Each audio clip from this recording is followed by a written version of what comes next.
आगे लाइफ अपन बनई बहुगे, पैसा खूबे कमाई बहुगे, तोरा से दूर चला जाई बहुगे, कबो न लौट के बहुगे।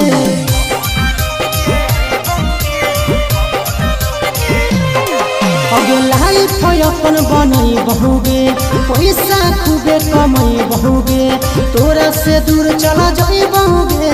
कबो न लौट के बहुगे।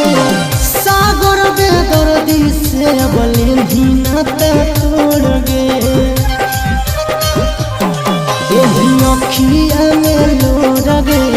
अब नहीं तो तोड़ गे, जहियो छोड़ी कमाए लगे लोर गे, देही अखिया में लोर गे,